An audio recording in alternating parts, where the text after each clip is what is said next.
back with our roundtable now, Zerlina and Nick. Zerlina, interesting, the pressure she's describing there, just to hear that.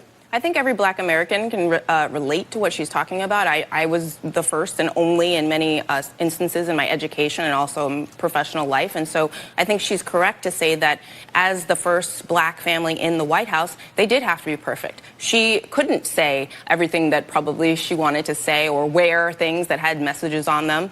And I think that, you know, the idea that Melania Trump and Michelle Obama are graded on the same level, I think that yesterday proves that that's not true. You know, Melania Trump wore a message on her jacket, and it's not really about the jacket. But if you don't want people to talk about the message on your jacket, don't wear a jacket with a message on it. That's how you solve that problem. So I think to Michelle Obama's point, they're judged on two different standards, and I think that she's just speaking the truth right there in that clip. Well, in some ways, too, Melania Trump, for different reasons, is a first lady like we've never seen before, and also until yesterday, you hadn't heard much from her recently either. Look, she is not inhabiting the traditional First Lady role. In some ways, it's the president's daughter who inhabits that role. Look, she has chosen not to play the traditional role. I think that's actually great. The whole notion that the wife or the spouse of the president has to be some kind of a public helpmate is very outdated.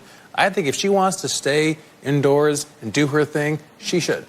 I remember I agree. It's funny because I remember in 2004, Howard Dean was running in 2004, and his wife wasn't even campaigning him for him for a long time. And he said, hey, she's got her own life. She's a doctor up there in Vermont. And it ended up being so much pressure, she had to come on the campaign trail at the end. Absolutely. Well, you know, I have to respect what Michelle Obama says about her experience because it was her experience. I do feel that Mrs. Trump is being judged often by a very harsh standard. The jacket message notwithstanding, the president obviously tweeted about it, said, well, what she's saying is that she doesn't care what the media say about her. And there have been some pretty harsh and hostile things said about Melania Trump, whom I agree with you, Nick, I think she is a gracious person who is doing her best in a very difficult fishbowl. All right, Roundtable staying with us. Up next, these three are going to tell me something I don't know. You're watching Hardball.